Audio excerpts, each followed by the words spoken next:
Oke, jadi kembali lagi di channel YouTube-nya Sinonim Konsultan. Nah, hari ini kita punya topik yang sangat menarik nih untuk teman-teman semuanya nih. Jadi hari ini kita akan bahas tentang regulasi PJT ya untuk IDAK. Nah, penanggung jawab teknis alat kesehatan. Nah, jadi di depan layar ini udah ada tabel ya. Ya, teman-teman bisa lihat sendiri tabel ini berisi tentang kelompok produk Alkes yang ada 5 itu dan latar belakang pendidikan PJT ya yang bisa mengcover masing-masing kelompok produk. Nah, jadi banyak tuh teman-teman yang tanyain di Instagram, kemudian di WA, lalu di komentar di YouTube juga. Itu teman-teman masih banyak yang bingung ya tentang latar belakang pendidikan yang cocok dengan kelompok produk Alkes gitu kan. Nah, hari ini kita akan bahas detail ya tentang regulasi PJT itu sendiri. Nah, regulasi PJT itu sendiri diatur di Permenkes ya nomor 14 tahun 2021 tentang standar kegiatan usaha dan produk penyelenggaraan perizinan berbasis risiko di sektor kesehatan. Jadi kalau teman-teman mau memperdalam ilmunya ya PJT atau MR, nah itu bisa tuh buka Permenkes 14 tahun 2021. Nah, dasarnya ini membahas regulasi PJT. Jadi kita mulai ya tentang regulasi PJT ini. Nah, ini aku kolom yang pertama, ini warna kuning, ini kita bahas terakhir dulu aja deh. Kita bahas yang di bawah-bawahnya dulu.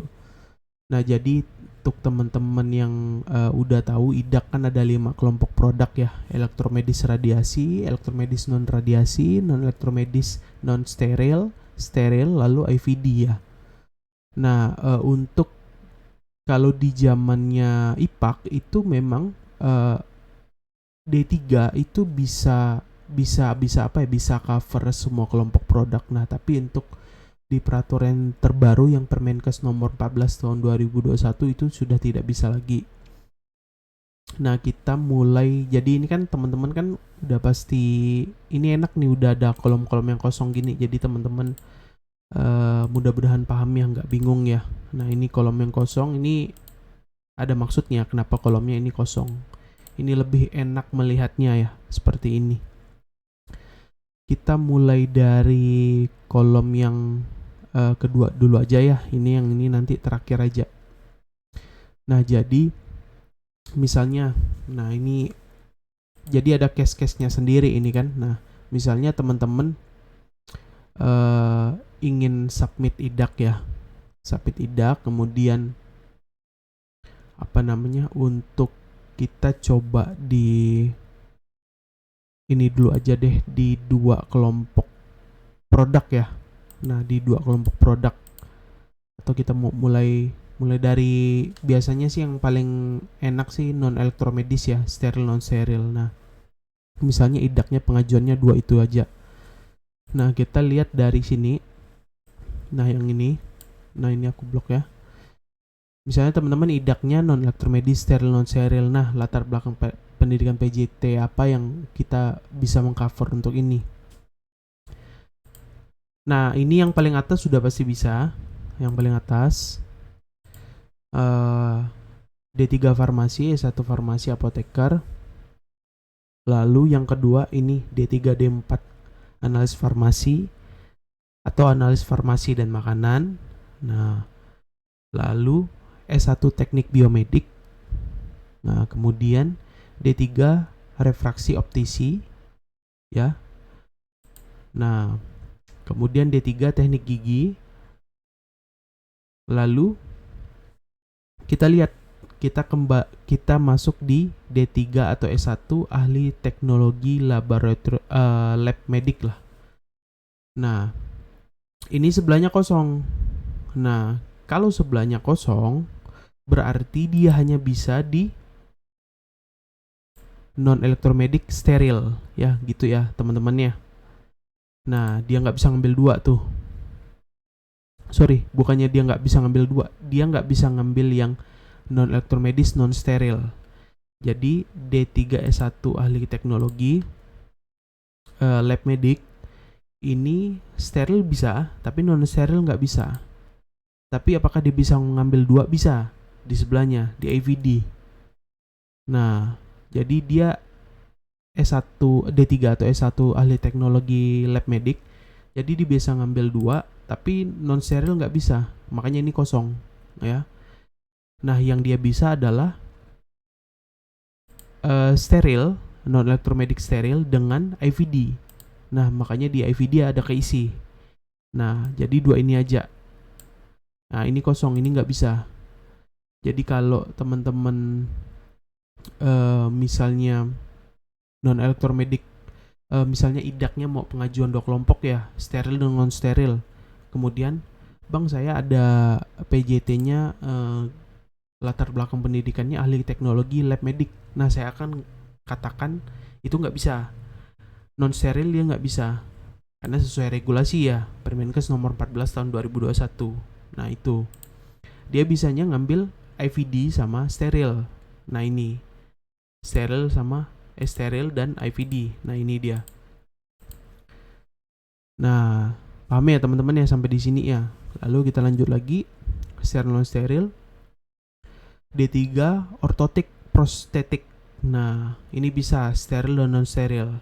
Lalu S1 kimia bisa dan S1 teknik kimia itu bisa. 2 ini ya, 2 kelompok ini ya. Nah, lalu kita belum selesai nih. Nah, kita bahas yang di sini. Ini dan ini. Nah, D3 refraksi optisi, D3 teknik gigi, sama D3 ortotik prostetik. Nah, masih 2 kelompok 2 kelompok produk alkes ya, steril non steril ya. Nah, kenapa 3 ini? 3 latar belakang pendidikan ini yang akan kubahas. Kita lihat ada tanda kurung di sini. Nah, ini tanda kurung, kurung, kurung. Bang, jadi kita punya latar belakang pendidikan PJT ini. Nah, ini case lagi ya. Kita punya, ini contohnya ya, refraksi optisi, teknik gigi, ortotik prostetik, D3 semua ya.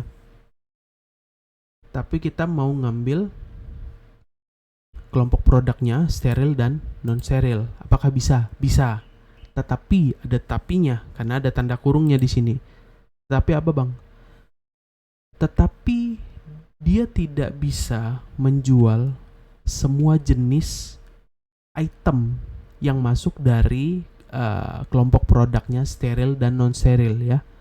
Aku ulangi, dia bisa ngambil 2 kelompok produk alkas ini, steril dan non steril, tetapi dia tidak bisa menjual semua item yang termasuk dari kelompok produk steril dan non steril. Nah, kenapa? Karena regulasinya tadi dia terbatas. Jadi penjualannya terbatas. Jadi D3 refraksi optisi dia hanya khusus untuk menjual alat kesehatan mata. Jadi kalau refraksi optisi PJT-nya ya, dia mau jual alat gigi bisa nggak? Nggak bisa. Ya, tidak bisa. Dia mau jual alat ortopedi yang steril non steril bisa nggak? Nggak bisa. Karena gelar pendidikannya D3 refraksi optisi, dia hanya khusus menjual kelompok produk steril dan non steril, itu itemnya hanya alat kesehatan mata. Jadi di sini teman-teman paham ya. Nah, kemudian kita ke D3 teknik gigi. Nah, D3 teknik gigi sama juga kayak refraksi optisi, dia hanya khusus untuk menjual alat kesehatan gigi. Jadi kalau dia mau jual alat kesehatan mata itu tidak bisa ya. Sekali lagi itu tidak bisa, dia hanya menjual alat kesehatan gigi. Dia mau jual ortopedi juga tidak bisa. Nah, begitu juga dengan D3 ortotik prostetik. Nah, itu hanya bisa menjual alat kesehatan ortopedi. Kalau dia mau menjual alat kesehatan mata dan alat kesehatan gigi itu tidak bisa. Nah, karena gelar pendidik latar belakang pendidikan PJT-nya itu terbatas untuk menjual alat-alat kesehatan yang termasuk dari kelompok produk steril dan non steril. Memang secara izin idaknya nanti terbit itu kelompok produknya memang 2, steril dan non steril, tapi pastinya pengawas ataupun Dinkes mungkin nanti yang post market ya, untuk pengawasan rutin itu akan melihat, dia akan melihat PJT-nya memakai latar belakang pendidikan apa. Nah, kalau mereka jeli gitu untuk ternyata ini D3 refraksi optisi atau D3 ortotik prostetik. Nah, itu hanya terbatas penjualannya. Misalnya D3 ortotik prostetik kedapatan untuk menjual alat kesehatan mata atau alat kesehatan gigi. Nah, itu mungkin bisa mendapatkan temuan gitu. Jadi teman-teman harus hati-hati ya di sini ya. Harus MR-nya harus pinter, kemudian PJT-nya juga harus regulasi, dilihat benar-benar. Ini Permenkes nomor 14 tahun 2021 harus dipelajari benar-benar. Nah, jadi itu dia yang menjadi fokus kita kalau memang beberapa latar belakang pendidikan yang setelah keluar idaknya jadi kelompok produknya steril tapi penjualannya masih terbatas. Nah, karena memang regulasinya seperti itu. Nah, tapi kalau tidak ada tanda kurungnya seperti S1 kimia, S1 teknik kimia, teknik biomedik, D3 D4 analis farmasi atau analis farmasi dan makanan, lalu D3 S1 farmasi apoteker, itu bisa semua menjual. Nah, itu dia. Nah, tapi kemudian masih di apa namanya? Di ini, di kelompok produk Alkas yang ini lagi. Nah, ini sesuatu yang kalau aku baca regulasinya sih mungkin apa ya, belum dibahas ya mungkin ya. Kita kasih tanda apa ya, hijau dulu deh, atau ini boleh deh, 3 ini hijau, ini mungkin ya.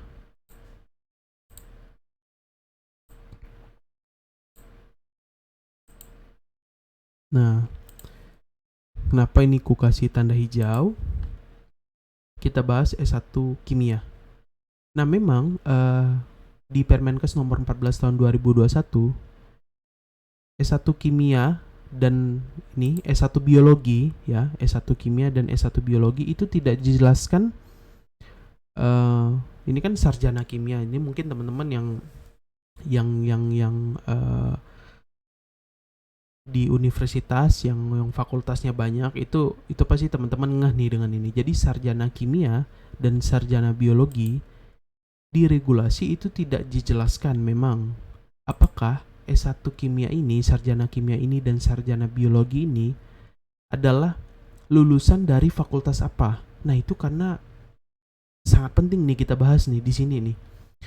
Nah, kenapa aku sangat penting ini berasal dari fakultas apa? Karena goalnya nanti itu setelah idak terbit, teman-teman akan bingung kalau misalnya tidak dipahami dengan benar ya.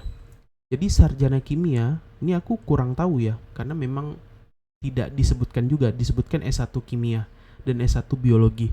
Nah, ini dari fakultas apa? Karena kalau teman-teman yang kampusnya itu fakultasnya banyak, S1 kimia dan S1 biologi itu ada yang berasal dari fakultas MIPA, itu ada yang berasal dari fakultas FKIP ya, pendidikan.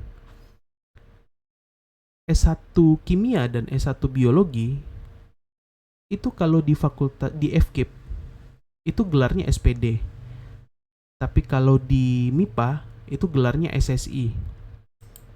Nah, kenapa fakultas ini sangat penting? Jadi kalau mereka sama-sama disebut, jadi S1 kimia dan S1 biologi dari fakultas MIPA dan FKIP itu sama-sama disebut S1 kimia, sarjana kimia. Sarjana biologi sama. Kalau memang penyebutannya secara apa ya? Kamu lulusan apa? Saya S1 kimia. Saya S1 biologi, sama-sama disebut sarjana kimia dan sarjana biologi. Yang membedakannya adalah itu gelarnya, penulisan gelarnya, SPD dan SSI, sarjana sains.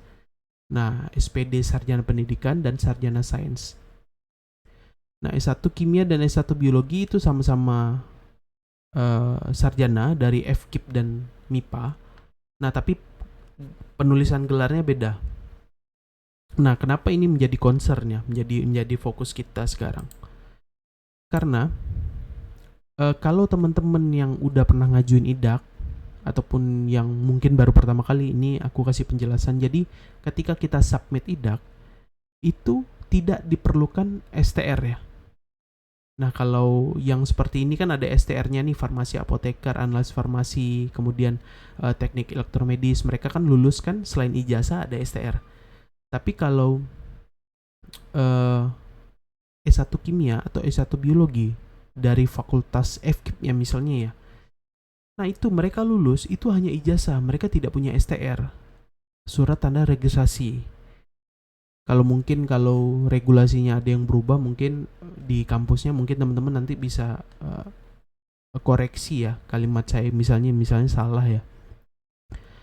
Nah, misalnya itu kan hanya biasanya profesi-profesi apa ya, semacam yang memakai yang ada sistem STR-nya itu tenaga kesehatan. Nah, tapi nanti kita garis bawahi nih S1 farmasi, makanya ini aku bahas paling terakhir nih. Nah, mereka ini hanya ijazah, mereka tidak ada STR. Tapi apakah bisa submit? Misalnya SPD ya, kita ngomong FKIP dulu deh. S1 kimia sama S1 biologi dari FKIP. Mereka punya ijazah, mereka tidak ada STR karena tidak ada sistem STR. Mungkin mereka ada sistem STR untuk profesi guru ya mungkin ya. Profesi guru ya mungkin ya. Kalau aku kayaknya pernah dengar sih kayak mereka harus kuliah lagi ngambil profesi untuk ngambil sertifikat ya, tapi nggak tahu itu sertifikat keguruan apakah itu STR juga gitu. Nah jadi kalau teman-teman misalnya ini fakultas FKIP ya, SPD ya, gelarnya SPD, S1 kimia dan S1 biologi, benar dong. Nah, sarjana kimia dan sarjana biologi dari FKIP disebutnya juga S1 kimia dan S1 biologi ya. Nah, kemudian mereka submit IDAK. Nah, di IDAK yang diperlukan hanya ijazah, tidak perlu STR. Makanya tidak perlu repot. STR itu hanya opsional, hanya tambahan kalau ada. Nah, kalau nggak ada nggak masalah. Yang apa namanya? Yang diperiksa hanya ijazahnya. Apakah ijazahnya benar S1 kimia atau S1 biologi gitu. Nah, lalu setelah proses, misalnya 2 kelompok atau 3 kelompok, ini bisa 3 kelompok. Tapi kalau yang biologi cuma 1 kelompok ya, FVD ya. Nah, misalnya IDAK-nya terbit. Nah, setelah IDAK terbit, nah ini yang menjadi masalah nih. Kalau teman-teman yang tidak ada STR nih.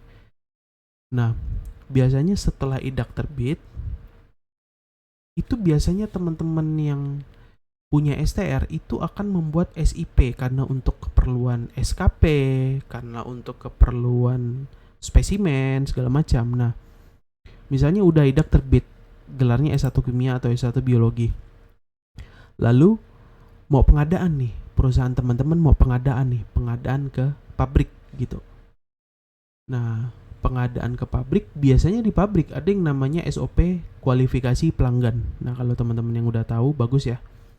Nah, kualifikasi pelanggan ini membutuhkan spesimen atau data-data dari perusahaan kita agar memenuhi syarat bisa melakukan pengadaan.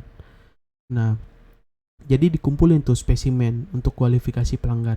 Nah, biasanya di kualifikasi pelanggan itu mereka minta STR dan SIP biasanya juga. Kadang-kadang STR ada yang juga STR dan SIP, kadang ada juga yang hanya SIP. Nah, untuk teman-teman bisa membuat SIP itu teman-teman harus punya STR, salah satu kewajibannya yang wajib. Jadi bekalnya harus itu dulu, itu yang paling pertama. Dan teman-teman punya organisasi untuk mengeluarkan surat rekomendasi untuk SIP. Nah, pertanyaannya kan apakah SPD FKIP ini, yang sarjana kimia dari FKIP ini, SPD ini, mereka punya tuh sistem organisasi yang akan mengeluarkan surat rekomendasi untuk STR, rekomendasi untuk SIP dan STR itu sendiri. Nah, memang kayaknya setahu saya memang mereka nggak memiliki itu, karena memang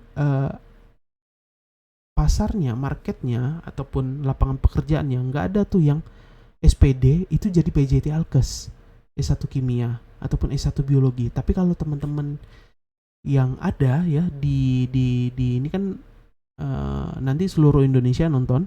Jadi kalau teman-teman yang ada punya pengalaman ini, nah boleh tuh bagikan ceritanya, pengalamannya di komentar ataupun nanti bisa kita sharing-sharing, kita diskusi di Instagram ataupun di WA ya. Nah, ada tidak yang seperti itu, yang dia SPD kimia atau biologi itu punya STR, kemudian dia bisa berhasil membuat SIP gitu. Nah, itu gimana caranya? Karena di regulasi itu memang tidak jelas kan apakah ini SPD dengan SSI.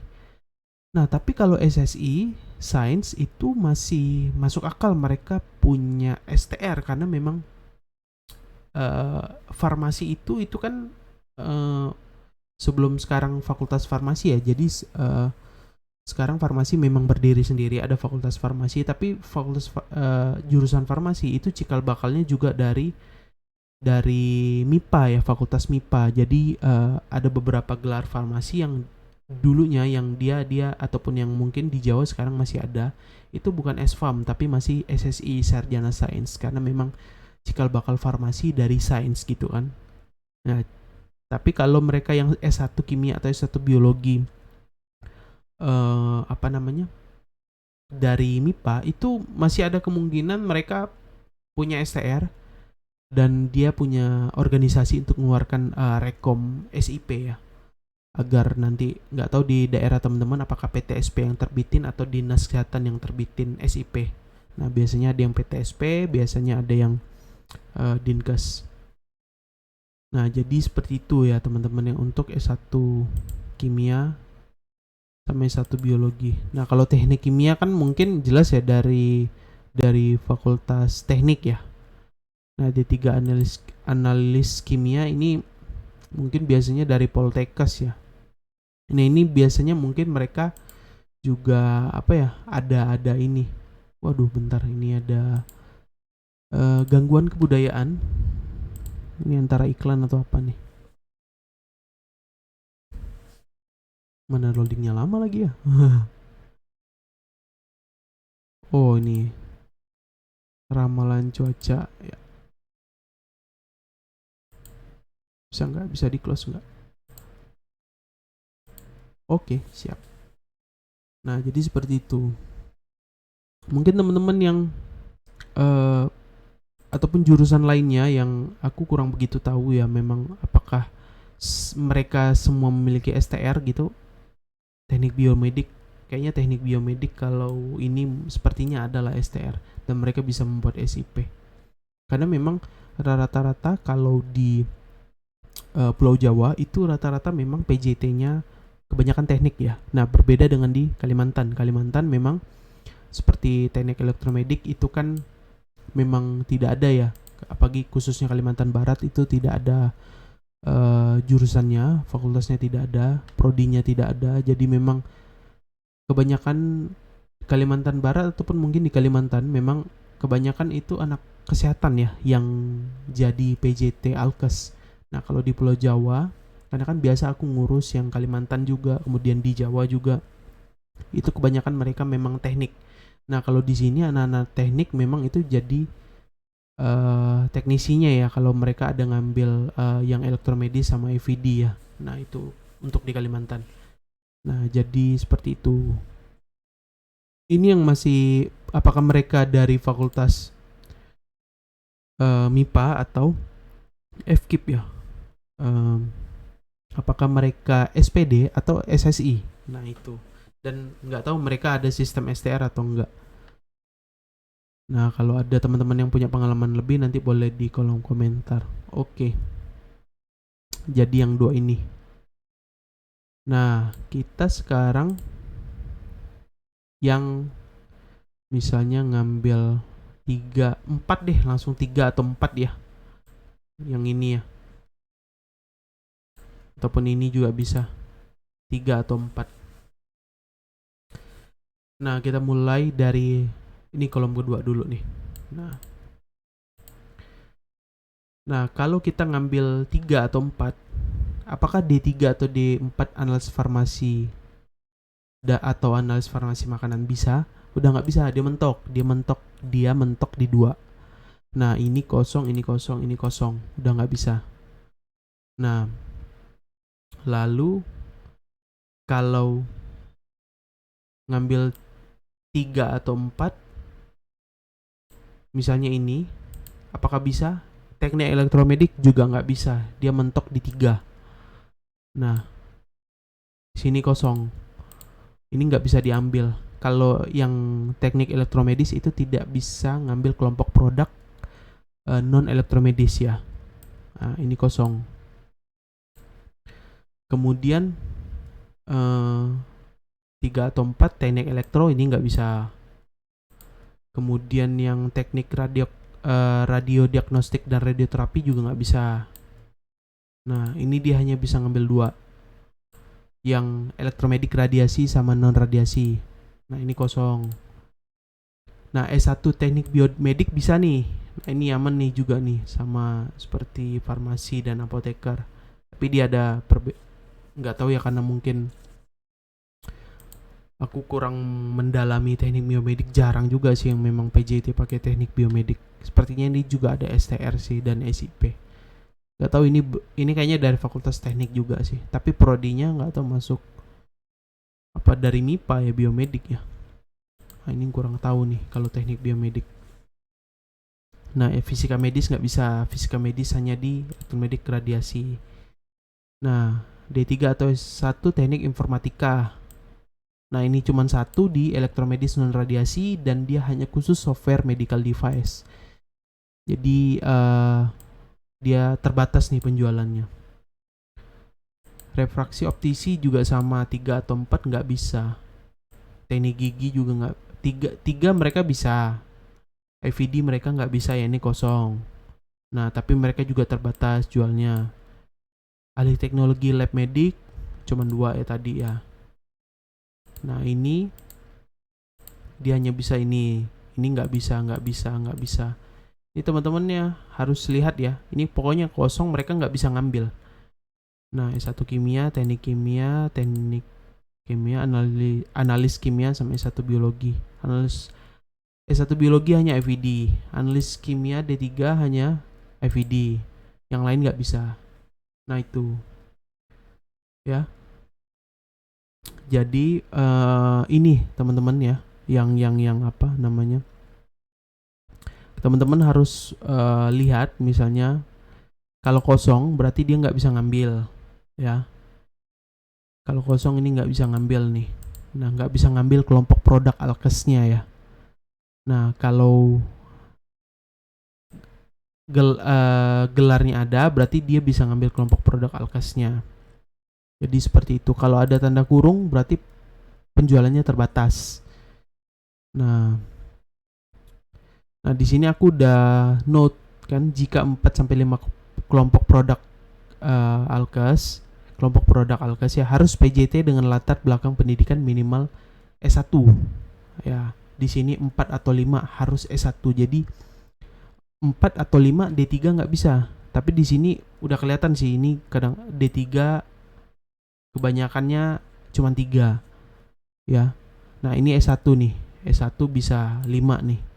Nah, tapi di sini kenapa aku lingkar yang kuning? Kenapa aku highlight yang ini, kolom paling pertama nih, farmasi ini. D3 S1 farmasi dan apoteker.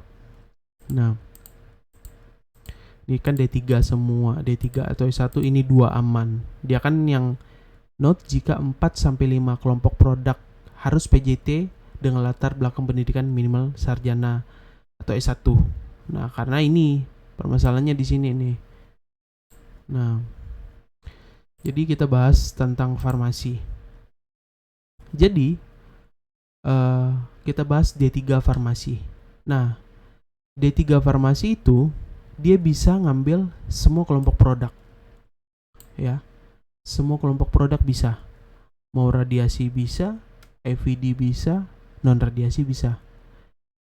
Non steril bisa, FED bisa. Tapi dia terbatas jika sudah 4. Nah, jika sudah 4 ya, dia tidak bisa memakai lagi latar belakang pendidikan D3 farmasi. D3 sudah tidak bisa. Nah, dulu sempat bisa di zamannya IPAK dengan SDAK tuh masih bisa. Nah, tapi sudah di IDAK itu sudah tidak bisa. Jadi 4-5 kelompok produk alkes itu D3 sudah tidak bisa. Dia mentok hanya 3. Hanya 3 nih bisa. Misalnya 3 ini, radiasi, non radiasi, steril, itu bisa. Atau 3 ini. Itu D3 bisa. Atau 3 ini.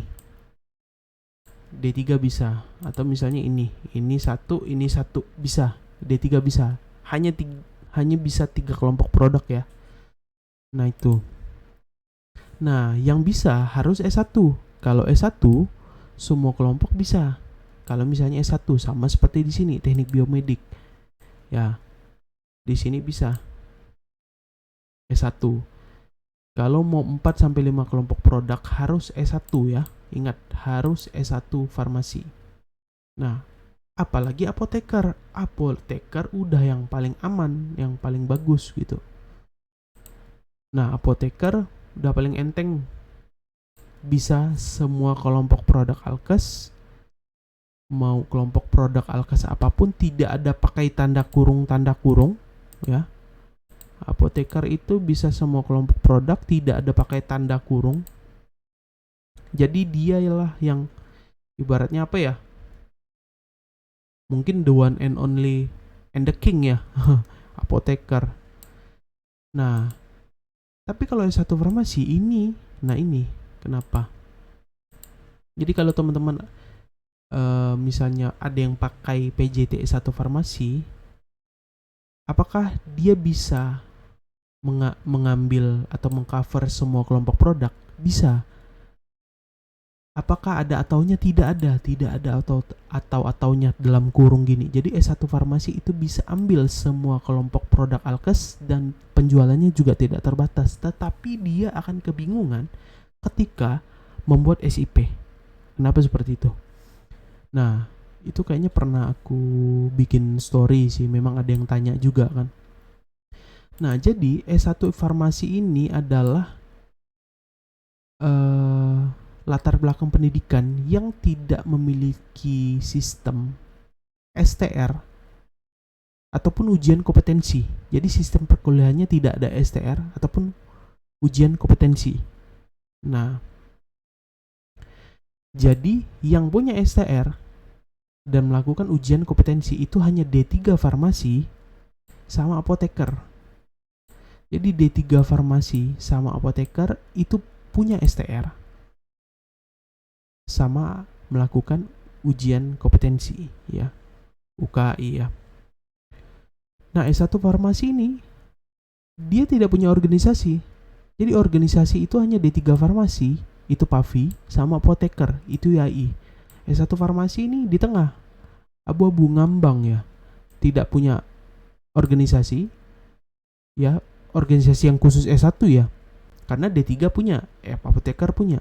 Tapi S1 farmasi ini abu-abu. Dia tidak punya STR, dia tidak punya ujian kompetensinya nggak ada. Jadi sertifikat kompetensi yang nggak ada, STR, sertifikat kompetensi nggak ada. Lalu dia nggak punya organisasi. Nah, tapi mungkin memang farmasian itu menganggap itu tidak perlu ya. Saya juga kurang mengerti ya. Karena D3 sudah ada, sama apoteker sudah ada. Nah, jadi kalau teman-teman yang PJT-nya memakai S1 farmasi dan nanti setelah IDAK terbit bisa, tapi dia akan kebingungan pada saat pembuatan SIP. Nah, jadi S1 farmasi ini khusus kalau dia ingin mendapatkan STR, dia harus ada dua pilihan ya. Jadi S1 farmasi jika ingin mendapatkan STR, dia ada dua pilihan. Dia harus lanjut kuliah lagi apoteker, upgrade, atau dia harus downgrade ke D3 farmasi.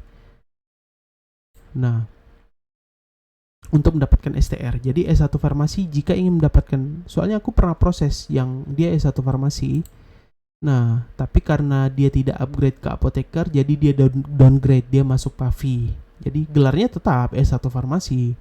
Nah, cuman secara keterangan dia downgrade gitu. Jadi dia sederajatkan dirinya dengan D3 Farmasi untuk daftar di PAVI supaya bisa mendapatkan STR ya. Nah, jadi kalau S1 Farmasi yang malas kuliah apoteker, dia bisa daftar di PAVI registrasi. Nah, di situ teknisnya nggak tahu tuh apakah ada UKOM lagi atau memang hanya pendaftaran aja. Nah, jadi dia harus downgrade di D3 Farmasi untuk mendapatkan STR, supaya setelah dapat STR ada organisasi yang menaungi, dia bisa dapat surat rekom untuk SIP. Nah, baru dia bisa bikin SIP itu. Jadi seperti itu S1 Farmasi ya di sini ya. Nah, oke. Jadi ini ya teman-teman ya, semoga teman-teman paham dengan video kali ini. Semoga bermanfaat juga untuk teman-teman sekalian. Jadi video ini cukup sekian dulu ya. Jadi semoga teman-teman mendapatkan pengetahuan dan informasi yang lebih dari video penjelasan tentang PJT untuk IDAK ini ya. Di regulasinya di Permenkes nomor 14 tahun 2021 itu teman-teman bisa cek sendiri ya nanti ya. Oke teman-teman, jadi sekian dulu video dari YouTube-nya Sinonim Konsultan kali ini. Semoga teman-teman tetap lancar dalam pengajuan IDAK-nya. Nah, untuk teman-teman yang memang memerlukan jasa untuk submit IDAK ataupun CDAKB, bisa hubungi Sinonim Konsultan di emailnya sinonimkonsultan@gmail.com ataupun WA bisa di 085821271571. Oke, jadi sekian dulu ya teman-teman. Terima kasih.